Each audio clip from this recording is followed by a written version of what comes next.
Est-ce que tu penses que tu arrives à sortir de la bulle écolo sur tes réseaux? Est-ce que tu arrives à toucher des Oui, gens oui, qui sont pas ouais. ou alors des convaincus, ou alors déjà des curieux, je veux m'intéresser? Alors, je suis assez content de ça. Et comment tu arrives à le déterminer? Par les messages, en fait, je reçois pas mal de messages, donc ça, c'est assez cool parce que du coup, j'ai des retours des gens qui me suivent.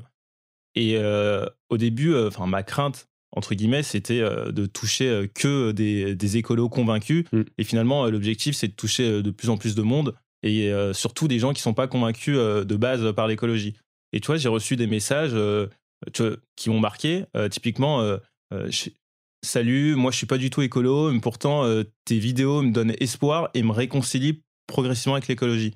Et du coup, tu vois, je trouve que ce genre de retours, c'est des retours qui sont ultra forts parce que finalement, ça veut dire que tu as des gens qui, en fait, comme on le disait, à cause de l'approche culpabilisante, du ton alarmiste, tu as plein de gens en fait, qui se sentent pas concernés par l'écologie. Et je pense que l'approche que j'adopte permet à des gens qui sont curieux de se dire ah, mais en fait, c'est génial et en fait, l'écologie, ça peut être cool.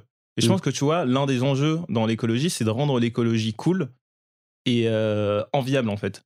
Et peu importe la manière dont tu le fais, mais c'est une manière, enfin, en tout cas, celle que je fais, celle que j'ai sur mon compte, ça permet à certains de se réconcilier avec l'écologie et en tout cas de s'y intéresser. Je vois Mmh. ça comme une porte d'introduction parce que je fais pas du contenu ultra poussé scientifiquement sur l'écologie. C'est une approche différente, mais ça permet à beaucoup de gens de s'y intéresser progressivement. Mmh.